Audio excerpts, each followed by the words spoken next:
We are in Revelation 20. We can see the light at the end of the tunnel. It's pretty dim, but we're getting there. Here's what we do.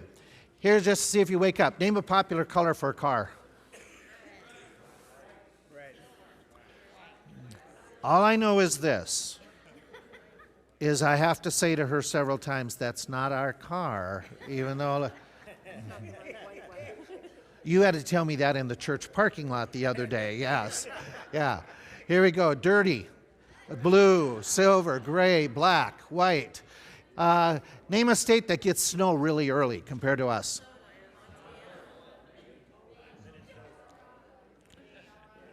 Here we go. Idaho, Montana, Wyoming, North Dakota, Colorado, and Alaska was number one. Name projects you do in the fall around your house. Leaves is going to be number one. Number 2, 3, 4, 5. Yeah, for some. Yeah, collect firewood. Didn't think about that, but that happened. Here we go. Cover plants, flower bulbs, and remove, caulk the windows, clean the furnace, clean out the gutters, clean the windows, and rake leaves. I don't do any of those but the raking leaves. Name a popular breed of dog. Besides Heinz 57, just the mixture. Okay. Okay, here's what the thing said. Rottweiler, Dachshund, Cocker Spaniel, Poodle, Bulldog, German Shepherd, and number one was the Golden Retriever. Besides worshipers, name something you see here in the church auditorium.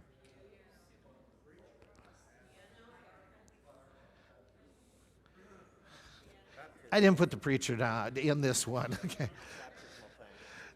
Here's what they said. Collection plates or boxes, cross, Bibles and prayer books, pulpit, hymn books, musical instruments. Number one was pews. Ew, pew. Here we go.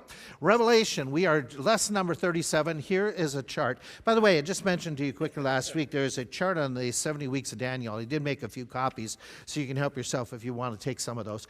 This one, this isn't the 70th week of Daniel, so I misheaded it. Rapture of the church is the next event. Right after that is the Bema seat. That is our judgment taking place in heaven. Then, sometime after that, or within that time frame, Antichrist on earth will sign the treaty, begin that 7 years of what we understand as tribulation.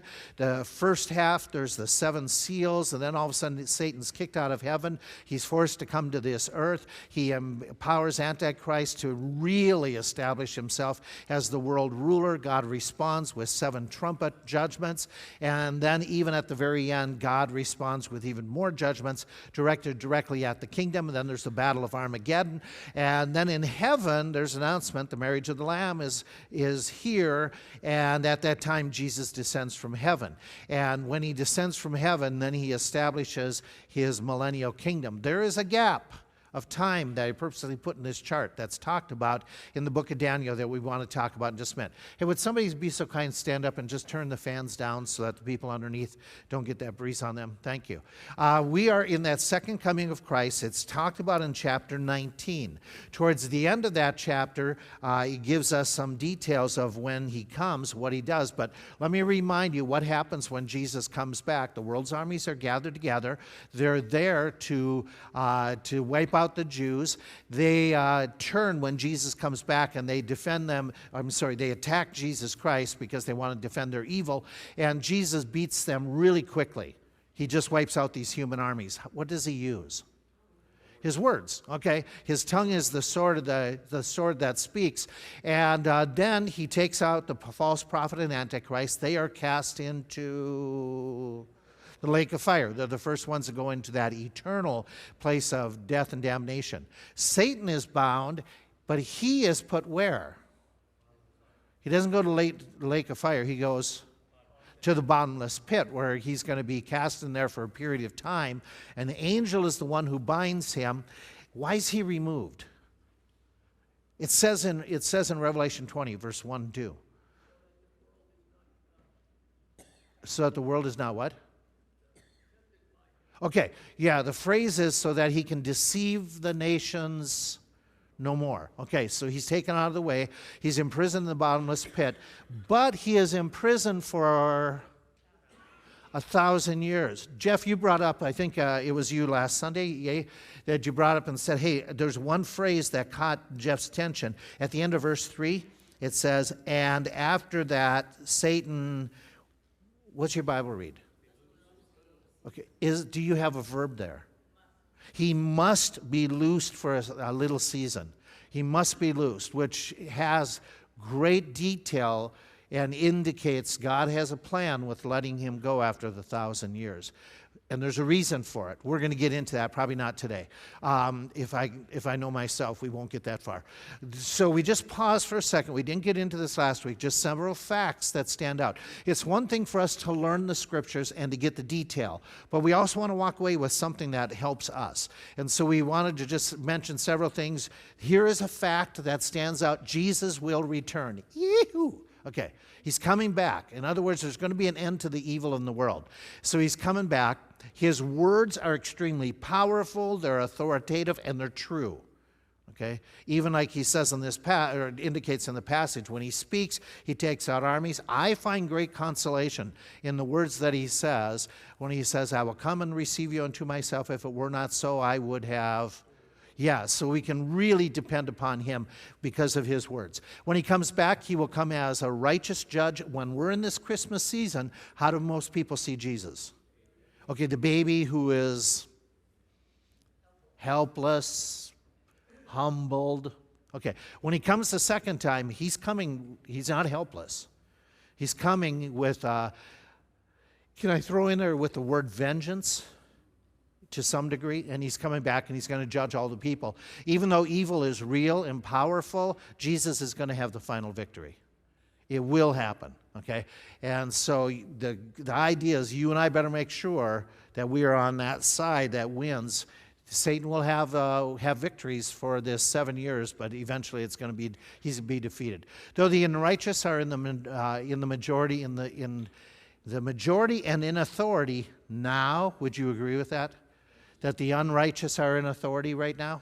Okay, and especially in the future, that will be totally reversed. It is coming a day that he will reverse it. You and I think, why not do it? Yeah, so the question that we have is basically, why does he delay? Why is he delaying? Yeah, several of you are saying it, that we have to remember God is patient for a purpose. He is not willing that any should perish, but that all should come to that point of repentance. And so God is delaying. How long he delays, we don't know. The stage seems to be set really clearly, and the curtain call is ready to be made, but he's being patient for. And so you and I need to do our part in sharing that gospel because God's compassion. Here we go, one more. When he returns, he'll take his rightful place as ruler of creation. That is what he's going to do, is he's going to set up his kingdom on earth. That's talked about throughout the Old Testament. That's what we want to talk about here in a moment. There is something else that we concluded that is going to happen. It's in Matthew chapter 25. When Jesus returns, it is a judgment of people that we just ended up last week talking about. And so if you hold your finger, I'm going to flip over to Matthew 25 and just remind you about this text and see how all the scriptures fit together in this whole pattern. He talks about that idea where he says, when the Son of Man shall come in his glory. I'm in verse 31. You can go back and you can see him talking about it all the way through Matthew 24, 25. Like in Matthew 24, verse 27. As lightning comes out of the east and shines to the west, so shall the coming of the Son of Man be. He talks about be ready at all times. Then he talks in verse 25 about the kingdom of God and what it's like. But anyway, back in verse 31. When the Son of Man shall come into glory and all the holy angels with him, then he shall sit upon the throne of his glory. And before him, who's going to be gathered? All the nations, and he shall separate them one from another as a shepherd divides his sheep and goats. He shall set the sheep on the right hand, the goats on the left, and so the sheep go into heaven, the goats end up in damnation, into hell that was prepared for the devil. Who are these people? Is this our judgment? No, we've already been judged. In fact, let me rephrase that. Our sin has already been judged. It's been removed. When we get to heaven, we're not going to be judged for whether or examined to see whether we go into heaven or not. We're already there. Okay, and so it's not a judgment of them. When it says all nations are gathered, that's not us. Who's the all nations that are going to be gathered together when he comes back at the very end of the tribulation? Yeah, that's right. It's going to be all the nations that are on the earth at that moment. Okay? And so he's going to gather those people, and we already know what he's doing with Antichrist and the false prophet and Satan, but he gathers those people who are still alive on earth at his second coming. That's who he's referring to in this text. And what he does is he's going to say, okay, I'm going to gather you, and now I'm going to determine which of you are going to go into my kingdom that I'm going to bring about here in the next whatever, and those of you who aren't going to be allowed in the kingdom. And the standard for being allowed in the kingdom is what?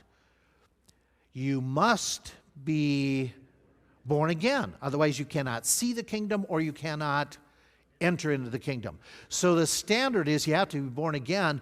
How is it displayed if those people at the end of that time are truly born again or not?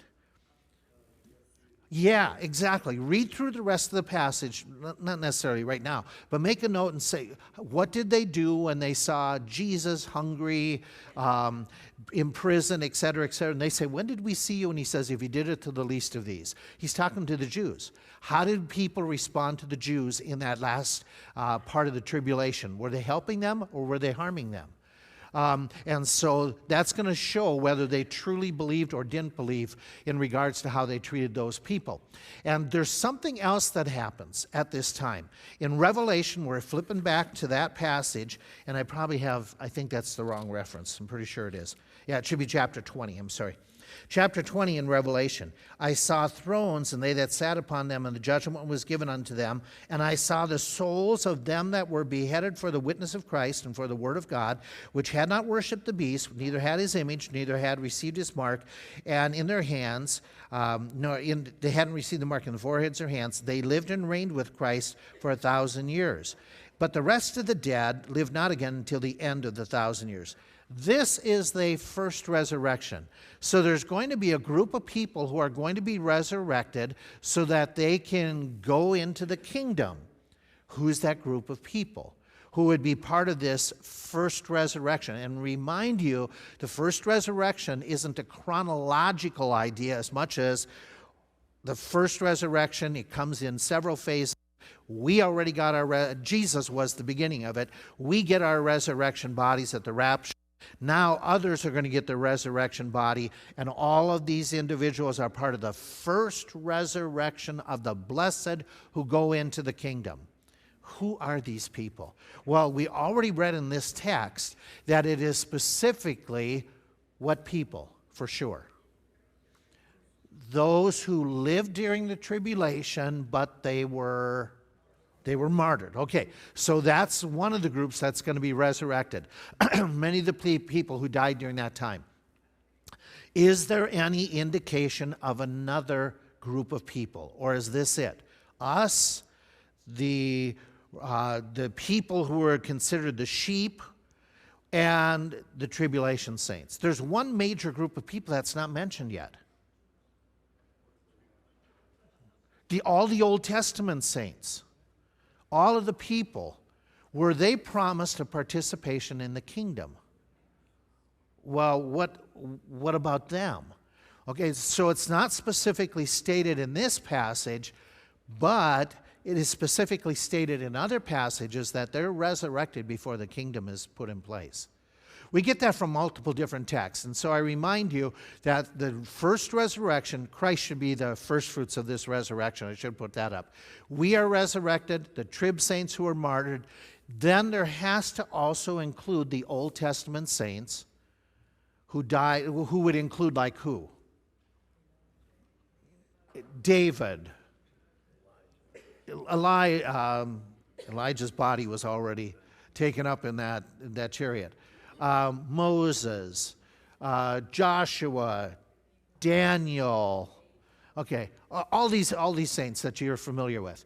And so some of the texts that help us out, let me just put them up there for sake of time, that give us indication that they are going to be in the kingdom. So their resurrection has to happen before the kingdom starts as well.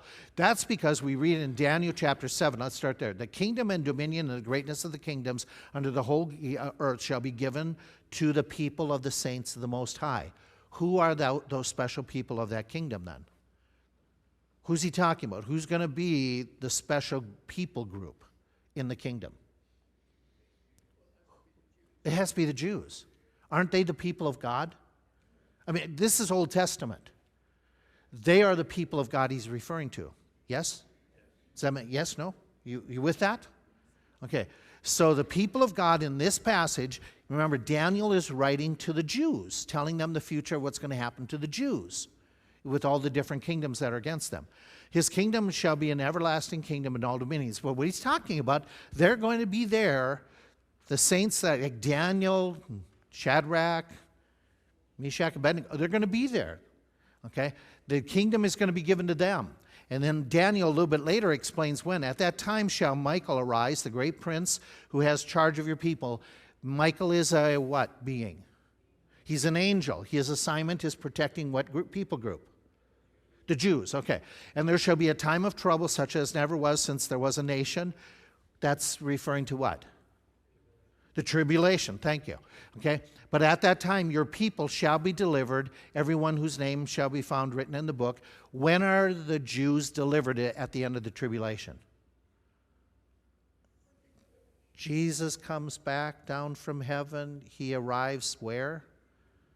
The Mount of Olives, the Mount splits.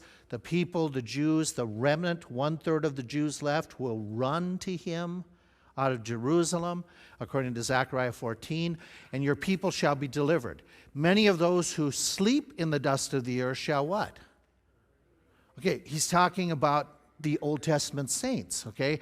Some to everlasting life, and some are going to be put. So he's talking about future resurrections, resurrection of the damned, resurrection of the blessed, but I remind you, he doesn't have all the details. We're getting more details later that there's going to be a split or a gap in time between the first resurrection and the second resurrection. How do we know that? Well, he just says in Revelation 20.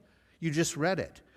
He says in verse 6, blessed is holy and holy is he that has a part in the first resurrection, and said that on such the second death has no power. But he had mentioned in verse 5, the rest of the dead shall not rise until when?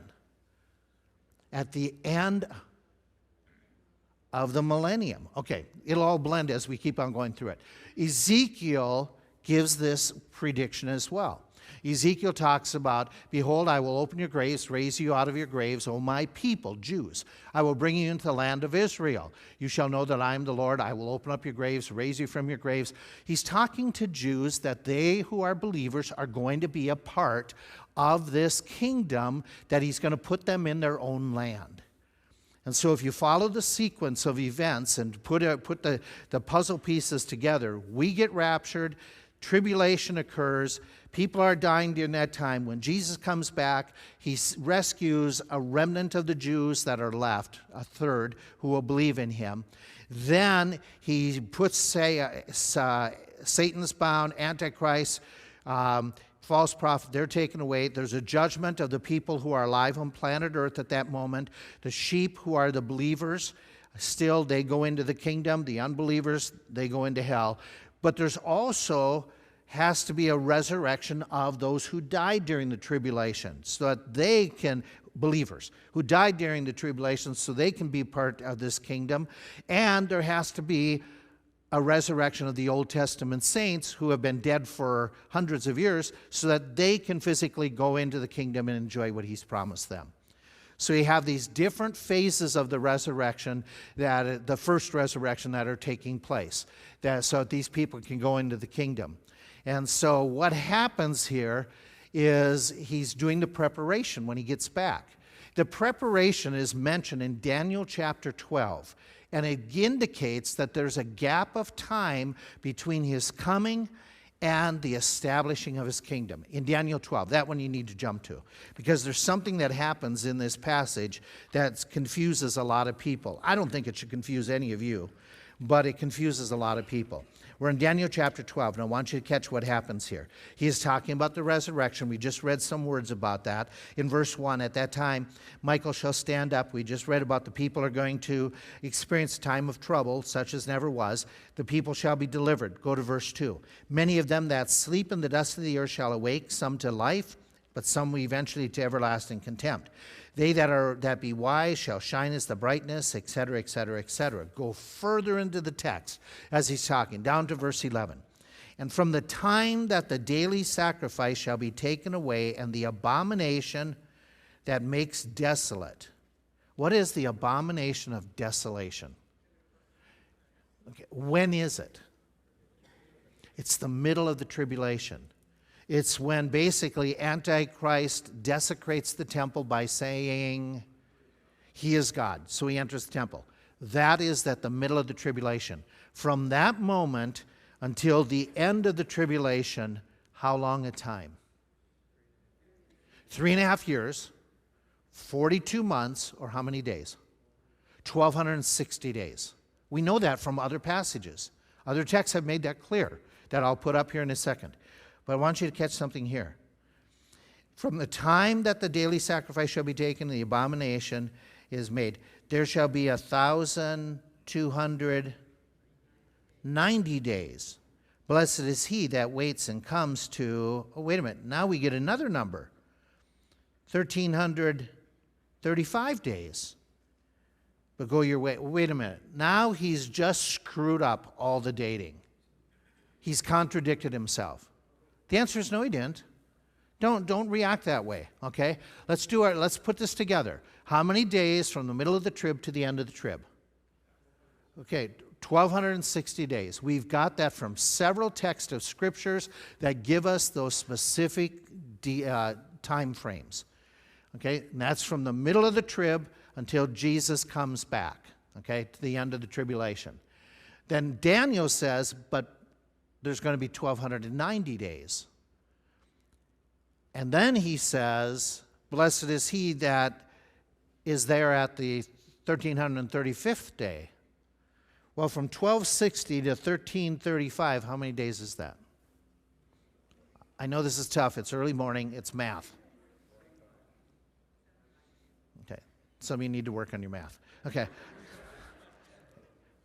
From 1,260 to 1,335, okay, so we've got at first a 30-day mention, and then on top of that, another 45. So we have a total of 75 days that are mentioned. Why is God mentioning the 1,290? I don't know. Maybe that's their time specifically when their resurrection of the Jews is taking place. And all of the resurrection of the Old Testament saints, that's all in that 30 days. I don't know. Maybe it's, I don't know. These are just guesstimates. But this much I do know, okay, is not that 1,290 isn't what I'm focusing on. I'm focusing on 1,335. The 1,335 seems to be the day, the indication that from the abomination, 1,335 days is the beginning of the millennium. The kingdom starts. The president, king is inaugurated at that moment. So we have a 75-day gap period till the beginning of the kingdom. Something special in the first 30 days of it, I don't know. But what is going on during those 75 days? What could be going on during those 75 days? Okay, we just mentioned several of those things. Satan is bound. He's taken out. We have the sheep-goat judgment, and with Satan, Antichrist, the sheep-goat judgment of all the nations that are gathered, that have lived at that time. We could also have this idea that the resurrection of the Old Testament saints, their bodies are combined with their spirits, and as they participate in that first resurrection. We have to have a judgment that's going to take place because, as Jesus told in the parables, before we enter the kingdom, there's got to be assignments given. And that has to include even the Old Testament saints that Jesus was preaching to. So there's going to be not a judgment of whether you go in, but what will be your job? What will be your assignment during that time? because some will be told they can rule over 5 cities. Some are told they can rule over 10 cities. Some, their talents are increased. Okay. Now, our rewards have been given out already, and we cast the crowns earlier, but maybe part of it is our assignments in the kingdom before the kingdom starts. We also know from Romans 8 that there's got to be a redemption, quote, resurrection of the earth. The earth itself has to be recovered. Has the earth suffered? Okay, so the earth's been devastated for the last, 7 years. With don't count what we've done to the earth, but the last 7 years it's been decimated. So there's got to be a recovery of the earth, because the earth is going to be a lot different in the kingdom than the way it was left by Antichrist and the false prophet. And so all these things seem to are happening in that 75-day period. It makes sense when you compare the scriptures, but don't react by saying there's a contradiction. There's just a gap of time. That, by the way, you're thinking the same thing I'm thinking. How much time does God need to replenish the earth? Right? How much time does he need to resurrect the Old Testament saints? How much time does he need to distribute jobs? We all know how quickly could it be done. Okay, but apparently there's a 75-day gap that's taking place that God has put in. Why has he done that? My answer, he's God. Okay, how he chooses to do it, that's his choice. So what do we know about the 1,000-year kingdom that is mentioned in Revelation 20 that gives us no detail? Why doesn't Revelation 20 give us detail of what the kingdom will be like? That? I'm sorry, I can't hear you. Do you think that, well, is there any other information given about the kingdom? Where? Old Testament.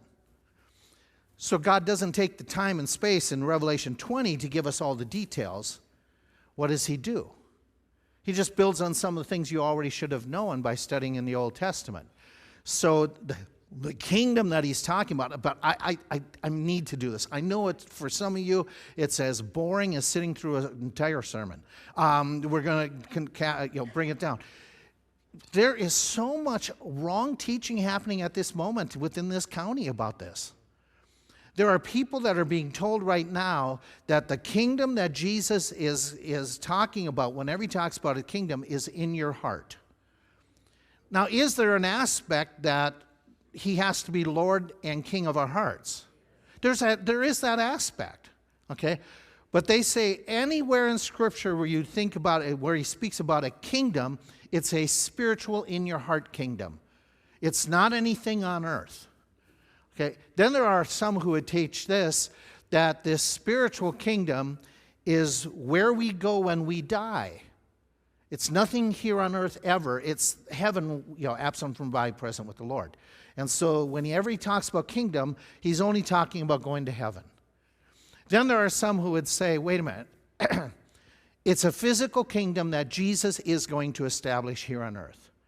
But he's going to establish it once everybody becomes a Christian, voluntarily or forced. Do you remember any time in history where this was the predominant thinking? Okay, inquisitions, crusades. Whenever they went in and tried to get rid of, the pogroms, the Jews, the thought was, when we make everybody a Christian, then Jesus will come back. And any more modern Christians, we don't think that anymore. Okay? But is there a religious group of a different persuasion that has that same idea, that they need to make everybody follow their idea, and then they'll introduce their heaven on earth? The Muslims. Okay, part of the jihad idea is similar to what, and Christians aren't innocent of the same thought pattern. Christians killed people to rid the world of unbelievers so that when I say Christians, I'm talking very, very vague. In fact, those Christians killed Christians. They have to get rid of all those Bible believers. If you haven't read Fox's Book of Martyrs, I'll say it this time again. Read it. It tells you what happened in the Middle Ages to born-again believers at the hands of Christians. Okay? And I'm not saying Christians in being born again. You don't understand what I mean. Okay. Then there is those who say the physical kingdom in which Jesus will rule will come to earth once we have made the world a better place. And we all, dun, dun, dun, dun, dun, dun, dun, sing Pepsi or Coke or whatever it was. So we, and by the way, this is more modern. This is modern politics. This is modern social gospel. This is modern socialism, okay? With this idea that we have to make the world into a place where everybody becomes one in thought and pattern, and then we get it so that the world comes back.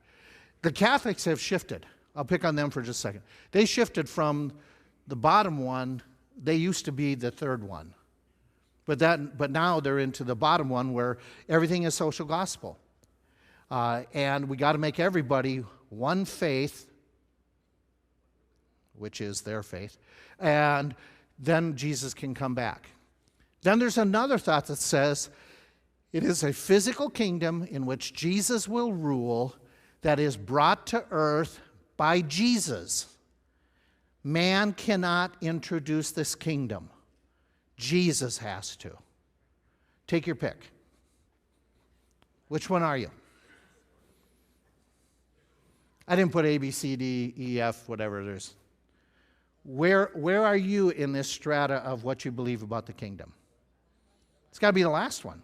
If you study the Bible, it has to be the last one.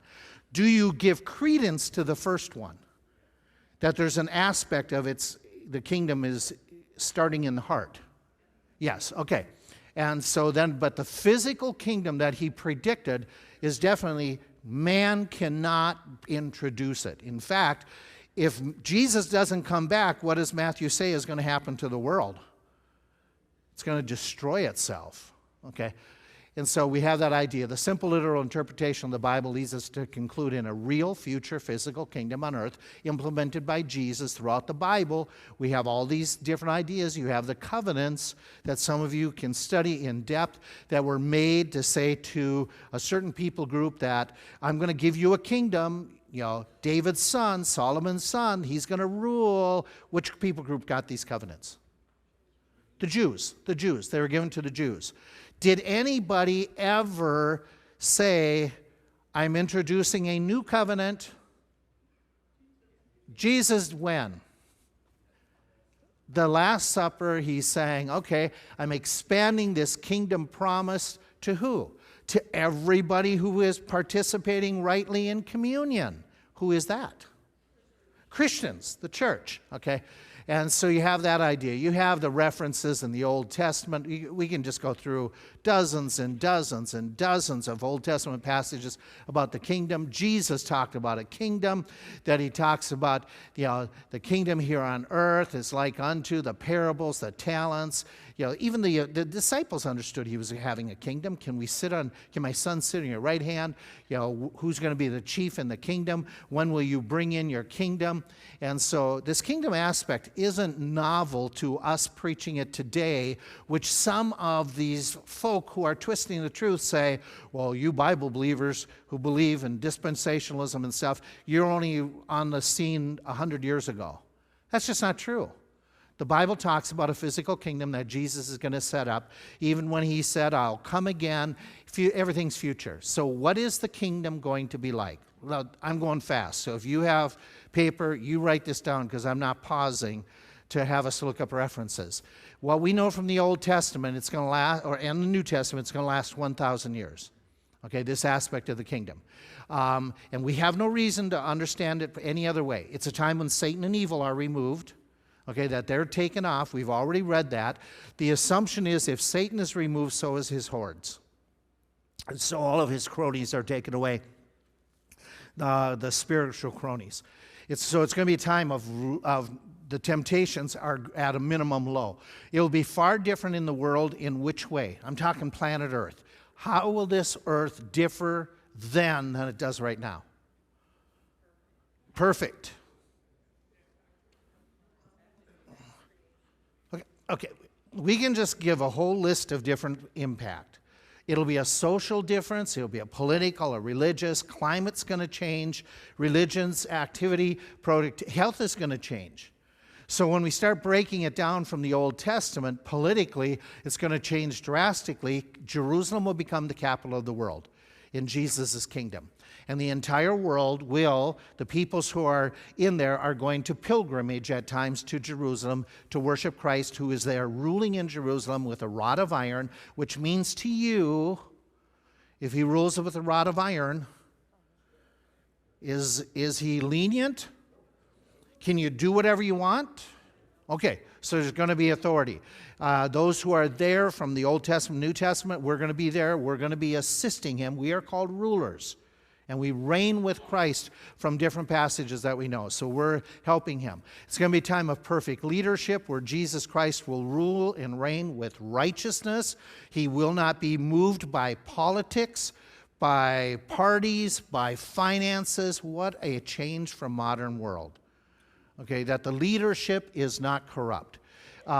As well, there's going to be universal peace in what ways? No more war. Okay, any other concepts? Okay, animals, there's going to be perfect harmony between them. This is the UN's verse that they published. Isn't it amazing they can grab this and then deny Scripture? But they take this and they think they're the ones helping to bring about the kingdom when there's peace. But there's going to be violence no more, no destruction in your borders. Your people are going to, saying to Israel, going to rest in their habitations without any threats to them. There's going to be no criminal activity. Anybody besides me don't want to go into big cities anymore? Okay? I mean, you hear the accounts in the news, that carjackings in Washington, in Georgetown, the better section, it's up 134% since summer. It's like, I don't know if we want to go driving through Georgetown. In the kingdom, will we have any problem if we're driving? Will we have any problems driving around? No fears, nothing at all. There's going to be a time of a universal language, which, by the way, if everybody spoke the same language, could that help create harmony? Sure, okay. And so it'd be significant in promoting it. As well, didn't work. There's a time of great prosperity. The desert's going to be blooming. The bread of the increase shall be fat. And again, if the curse is removed, if we return to an Edenic, Garden of Eden status, what would your garden look like? Okay. We might even be able to grow something. I mean, fake plants die in our house. Yeah. So a time of great prosperity. Famine and hunger, what happens to it? Now remember, for the people who were just living in the tribulation, what is this like? And for a lot of people living in the world today, what is this like? Yeah.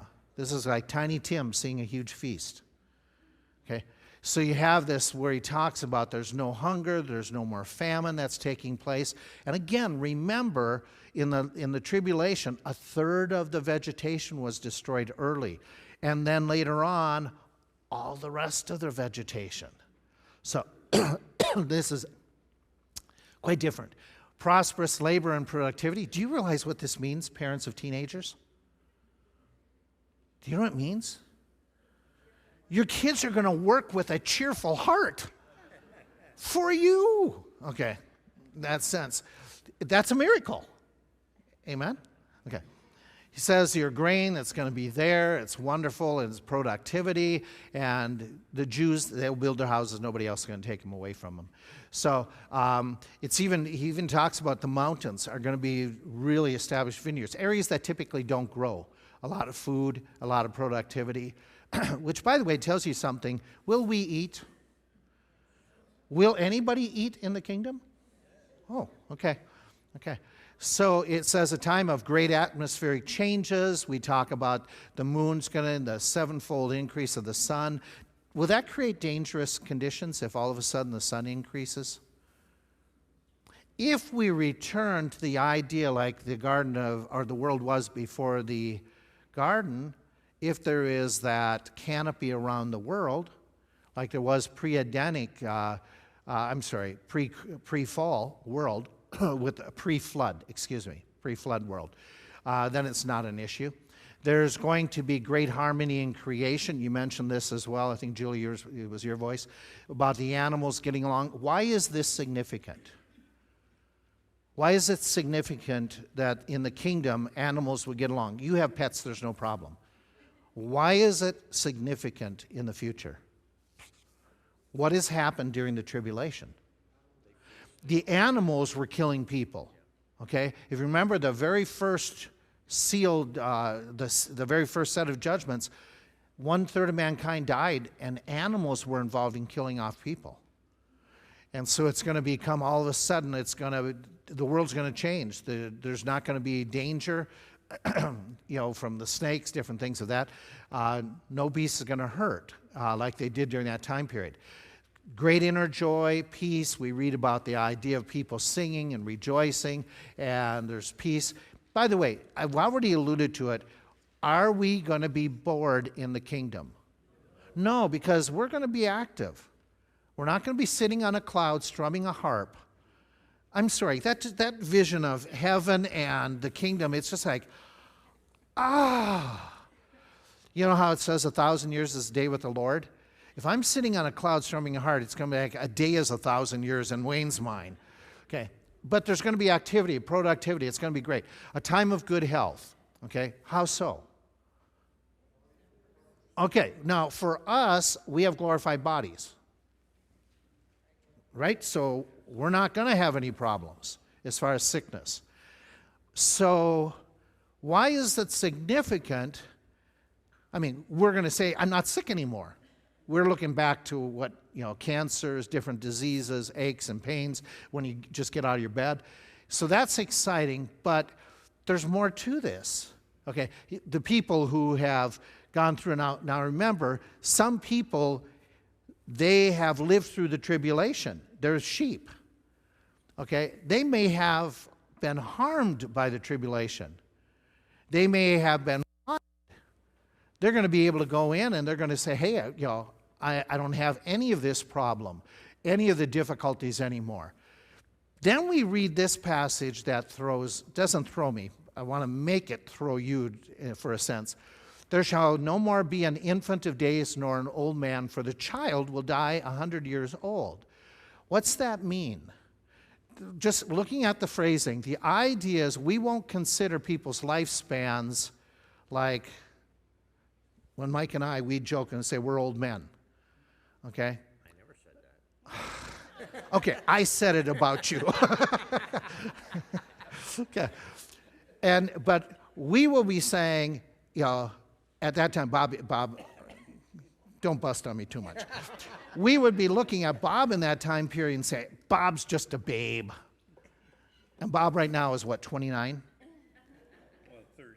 39, excuse me, you and Jack Benny. Okay, yeah. So we would look at people that are this age group, we would say they're just kids, they're a baby. Why is that? Because people are going to live a long, long time. Someone 100 years old, Bob, I didn't mean you were 100 years old, okay? So let's not twist that like Mike is twisting my words. Okay. The people are going to live long, and they won't seem to age like old folk do today. That's this kingdom. We have glorified bodies. This isn't talking about us. Okay, it's talking about somebody else. Consider further with this, not everyone in the kingdom is the same perfect age. Okay? There's going to be differences of ages. Some will be babes, some will be old, by how we reckon. There is something else that happens. There's babies and infants and children that are in the kingdom. Now, could they be the babies, infants, children, those who have been slaughtered by abortion? I have no doubt that they're going to be. Is there another possibility, which, by the way, this passage throws me into a whole nother thought pattern. Because if you look at the text, it says, a child shall die 100 years old. We get glorified bodies. Are we going to die? The Old Testament saints get glorified bodies. Are they going to die again? The people who have been martyred, they're resurrected. Okay? They get glorified bodies. Are they going to die? But somebody in the kingdom is dying. Who's dying? If it's not us. In fact, it goes a little bit further. It says in Isaiah that he will slay the wicked. Does that mean you and I with glorified bodies might turn against Jesus during the kingdom? The resurrected Old Testament saints? The resurrected the saints that died in the tribulation? Okay, so how is it that at the end of the 1,000 years, Satan gets a whole cluster of people to follow him at the end of the 1,000 years? Where did all these people come from? Are they you or me? Okay, so we have to say, okay, there's got to be a reason. And does it mean, there's 3 or 4 possibilities here. Does it mean some saved people will reject Christ after a while? And we all know that's not going to happen, okay? It doesn't mean that we're going to turn against him. Do some unsaved people sneak into the kingdom at the very beginning and they rebel later on? No, it can't be. Jesus said that those who try to come in by any other door, they're going to be destroyed. He's the door. He's the way. Or does it mean people are having babies during 1,000 years? Yes. Yay! You're going to be pregnant for 1,000 years. And you go, whoopee. Is that what he's talking about? Now, some religions teach this. Some religions teach that when we die and we go to heaven, we're going to keep on propagating babies. And the blessedness for the woman is she's having babies all the time. Yay! How come some of you ladies are going? Okay. So there's got to be some sense in these texts. Okay, that makes sense. And especially, did I have it down there? Yeah, there it is. Matthew 22:30. Do you remember what he says? When they're asking him, somebody's been married so many times, I say it backwards sometimes. Is it the wife or the man? I forget. Whose spouse will they be in the kingdom? And his response is, don't you know, we neither marry nor are given in marriage, but we shall be like the angels. Okay. The implication is we're not going to be procreating with the glorified bodies so that we're just having babies all the time. Okay, but somebody's having babies, which, by the way, other passages support this idea. They clearly support this. That have the idea, their children also shall become as they were aforetime. Remember, only 1/3 of the Jews survive and go into the kingdom. But in the kingdom, he's talking about they're going to expand in that time period. He talks about that even the sojourners, which are non-Jews, okay, who reside among you, and they have had children among you. He's talking about this kingdom that some Jews, some non-Jews are going to be having children. He says, I'll whistle for them, gather them, as many as they were before. Their populations are exploding, expanding. You have that idea. When you have multiplied and increased in the land, expansion again of population.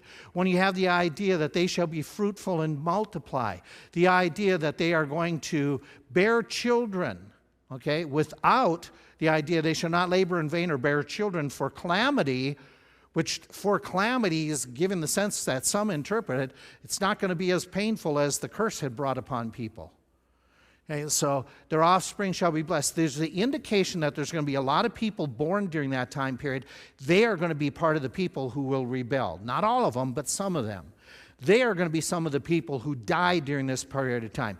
They are the ones who the infants will be, the 100-year-old is going to be called but a kid. Others are going to live hundreds and hundreds of years old. So old age is going to become like it was in the Old Testament at the very beginning. Who's having all these babies? There's no specific verse that says it. There's no passage that gives clarification other than we're not going to be like the angels. We're not going to be procreating. Okay, that says who's not. So who enters the kingdom without a resurrection body, that their bodies are restored to good health and they can make babies for 1,000 years? Who are these people? Yeah, the answer is got to be one of these people groups, okay? It's not us. We have resurrection body, not Old Testament. It's not the martyred ones. It's got to be the last group. It's got to be the sheep who were said, you can come into the kingdom, who lived, and they enter into the kingdom, and they have these children. And then their children have children. And you think about it for a second with me. If there is no curse on the earth, no curse on the childbearing, how many kids could you have in 1,000 years? Think of what your Christmas gift list would look like, okay? So they're living long lives. They don't have to be concerned about food cost, doctor's bills, education. The curse is removed, so there's no health risk to the mom. Society's not a scary place. I mean, how many kids could somebody have? And then how many kids could they have? And how many kids could they have? We're talking 1,000 years. You could have a population explosion within 1,000 years. Easily. And so the idea is, this helps us to understand why God, in the millennium, ruling with a rod of iron, there's a flying scroll that, now I'm going to pick on you because you picked on me.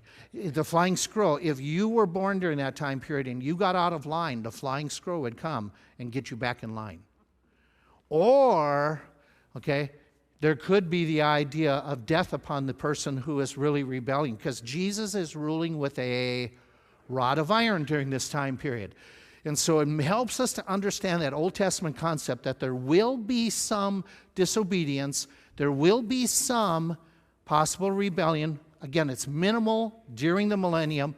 There will be some who aren't saved and they need to be taught. What do we do during that time? We get to teach. We get to witness to them and say, you know who Jesus is, but here's what he did for you. And trying to bring them to but outwardly, the people, even those being born into that time, outwardly they will obey or suffer consequences. Most will obey, they will conform. They can easily conform, but do they get converted? That's the question. Do they get saved? Even in a perfect environment, can people do wrong? Adam and Eve. And what do these people who are being born, what do they have that Adam and Eve didn't start out with? They still have a sin nature that's being passed on. They have a sin nature. Is it as rampant as it is now? No. Satan's out of the way. Temptation is less. The influence is different. But do they still need to be born again? Yes. Okay, let's pick up there next time. Thank you, you young 100, you babies, you. Thank you so much.